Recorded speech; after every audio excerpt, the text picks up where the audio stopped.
తాకట్టులో ఉన్న బంగారాన్ని విడిపించి ఆ రోజు ఆన్లైన్ రేటుకే మేము కొంటాం. Sharma gold company.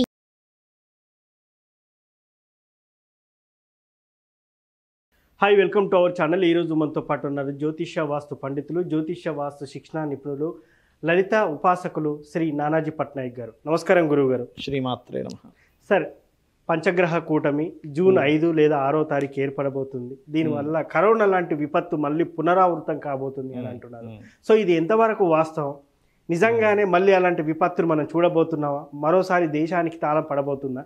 అసలు దీనిపై మీరు చెప్పేది ఏంటి అసలు? తప్పకుండా అండి. ఫస్ట్ ఆఫ్ ఆల్ ఏంటంటే మనకి ఒకటే గుర్తుపెట్టుకోండి, అటువంటి విపత్తులు రావాలి అంటే అది అసలు అప్పుడున్న కాంబినేషన్ ఏంటి? ఫస్ట్ అది కాలసర్ప దోషంలో ఉండేది ఆ రోజు పరిస్థితి.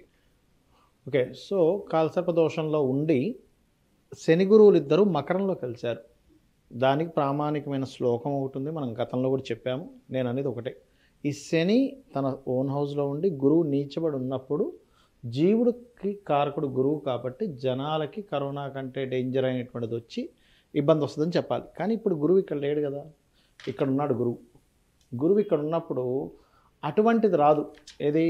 ఏదో కరోనా లాంటి భయంకరమైన వ్యాధులు కొన్నిసార్లు వేరే దేశంలో వచ్చాయి, అట్లాంటివి వస్తాయి. మన దేశానికి మాత్రం లేదు, గుర్తుపెట్టుకోండి. ఎందుకు? మనది మకర రాశి తీసుకుంటాం.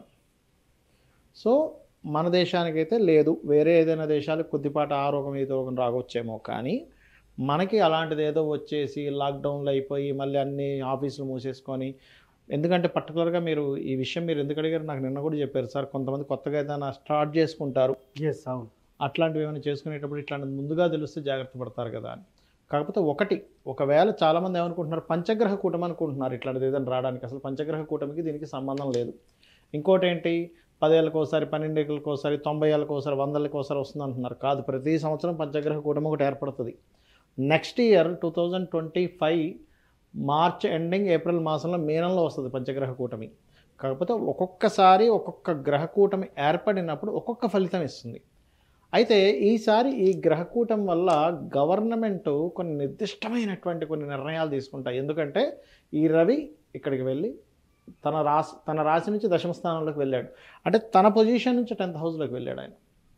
అప్పుడేంటి, అక్కడి నుంచి తను 10th హౌస్లోకి వెళ్ళడం అదొక పర్ఫెక్ట్గా బలమైన నిర్ణయాలు తీసుకోవడానికి ఉపయోగపడేటువంటి కాంబినేషన్ అది.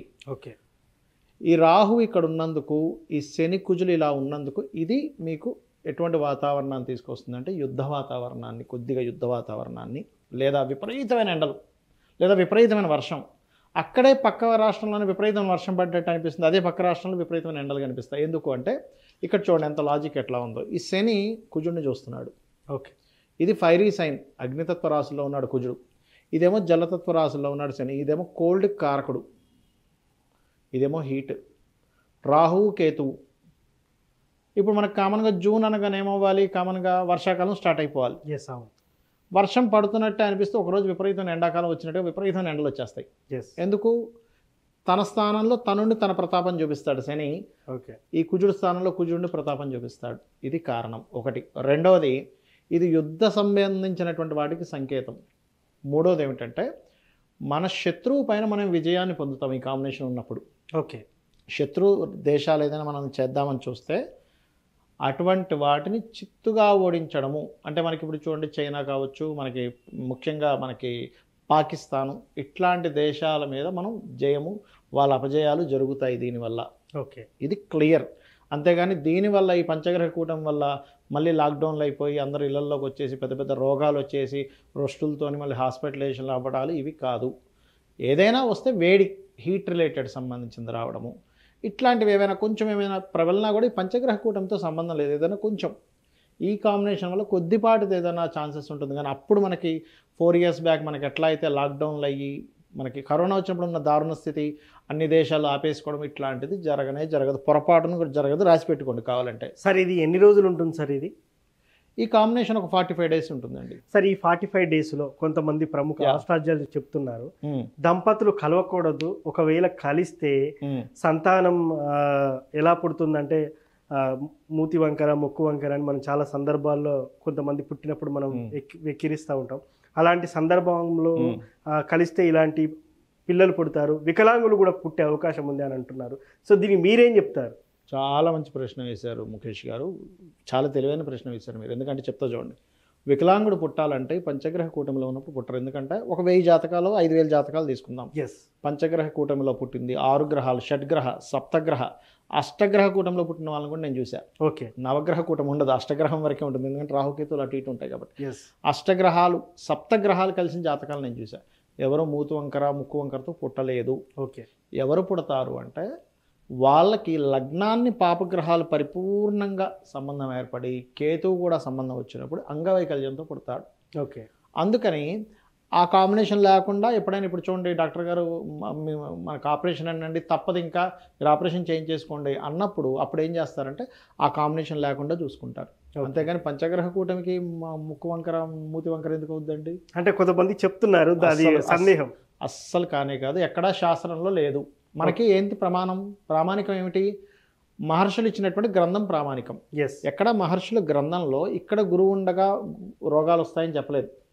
ఇక్కడ గురువు శని కలిసి ఉన్నప్పుడు చెప్పారు, మనం అప్పుడు చెప్పాం కూడా దాని గురించి. అయితే ఇలా పంచగ్రహ కూటమి ఉన్నప్పుడు లేదా ఈ కాంబినేషన్ ఉన్నప్పుడు మూతి వంకర ముక్కు వంకర లేదా గ్రహణం మొరిలాగా పుడతారు అని ఎక్కడా శాస్త్రాల్లో లేదు. ఎందుకంటే మనం అంత గొప్పవాళ్ళం కదా, మహర్షి ఏది చెప్పాడో అది ఫాలో అవ్వాలి. సో ఇట్లాంటి అపోహలు ఏం పెట్టుకోవద్దు. క్రోధినామ సంవత్సరం అయినందుకు, కుజుడు ఓన్ హౌస్లో ఉన్నందుకు గొడవలు పెరుగుతాయి. ఓకే, గందరగోళాలు సృష్టిస్తుంది. అంతేగాని కరోనాలు లాంటివి ఏమీ రాదు, ఎవరు భయపడాల్సిన పని లేదు. కొత్తవి స్టార్ట్ చేసుకోవచ్చు, జాబులు దొరుకుతాయి, అంతా బాగుంటుంది, డోంట్ వరీ. సో ఫైనల్గానైతే దీనికి పెద్ద భయపడాల్సిన అవసరం ఏం లేదు, కంగారు పడాల్సిన అవసరం లేదు. మన పని మనం చేసుకోవచ్చు. కాకపోతే ఏంటంటే ఈ పోలీసులు, యుద్ధం బార్డర్స్లో ఉండే వీళ్ళకి, కొంచెం యువకులకి అంటే అనవసరమైన విద్వేషాలు గొడవలకి ఎక్కువ దారితీస్తుంది ఈ కాంబినేషన్, కానీ రోగానికి దారితీయదు. అంటే ఒక మానవుడిగా మనం కూడా ఇతరుల పట్ల అప్రమత్తంగా ఉండాలి. ఒకటి మరి దీనికి రెమెడీ ఏమిటి అంటే సింపుల్గా ఇప్పుడు మాట వల్లే కదా గొడవ వచ్చేది. అందుకనేంటి ఓం కర్పూర వీటి కామోద సమాకర్ష దిగంతరాయే నమః, సామరస్యం పెరుగుతుంది దీనివల్ల. సూర్యభగవాను చూస్తూ చేయాలి. చండీ పారాయణం చేయొచ్చు, లేదా ప్రాణాయామం చేస్తూ లలిత చేసుకున్నా సరే సరిపోతుంది. సో ఫైనల్గా సార్, పంచగ్రహ కూటమి మీద ఉన్న అపోహలు అయితే ఒక్క వీడియోతో తొలగించారు. Thank you very much. శ్రీమాత్రే నమః. సో చూశారు కదా, పంచగ్రహ కూటమి వల్ల అనార్థాలు జరుగుతాయి, ఏదేదో జరిగిపోతున్నాయని చెప్పేసి మనం చూస్తున్నాం. సో గురువు గారు తేలికపాటి సమాధానం ఇచ్చారు, కంగారు పడాల్సిన అవసరం ఏం లేదని చెప్పేసి. ఇది వాటి కార్యక్రమం. మరో కార్యక్రమం మళ్ళీ కలుద్దాం. Thank you. నేను మీ ముఖేష్, సైనింగ్ ఆఫ్. సుమన్ టీవీలో మీ పర్సనల్ అండ్ బిజినెస్ ప్రమోషన్స్ కోసం కింది నెంబర్కి కాంటాక్ట్ చేయండి.